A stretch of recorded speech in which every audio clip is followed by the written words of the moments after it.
South Africans celebrated the 21st anniversary of the country's first fully democratic elections Monday, which saw the late Nelson Mandela voted in as president.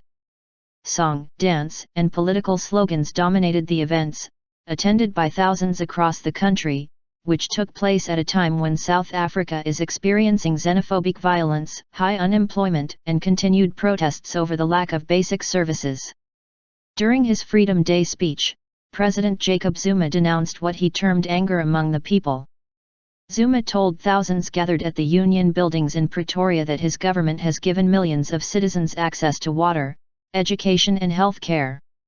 He spent much of his speech denouncing the recent xenophobic violence that left 7 people dead and hundreds of foreign nationals displaced. Zuma hit back at African countries that have criticized South Africa for the attacks. He said they should first ask themselves why their citizens are refugees. Much as we can have a problem, our brother countries contribute to this. Why are the citizens not in their countries? Because in a sense everybody then criticizes South Africa, but what prompts these refugees to be in South Africa? Regarding the protests over crime and poor services, Zuma called on South Africans to seek help to eliminate simmering public anger, which he said results from the country's oppressive past. There is a lot of anger in our society. We need a psychological cure as a country to drop the anger.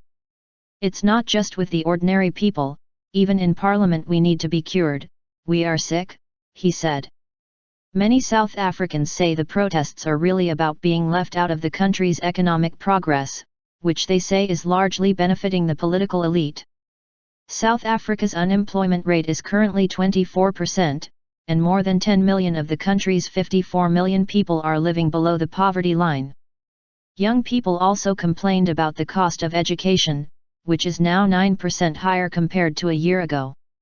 28-year-old Sally Maviso said if politicians do not respond to these challenges, citizens will resort to violence. Lots of youths are not working.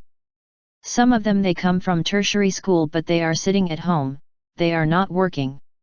We believe that we mustn't just speak, but we must do something about the youth, Maviso said. Zuma promised that his government will work hard to end the feeling of hopelessness and frustration among South Africa's young people and the poor.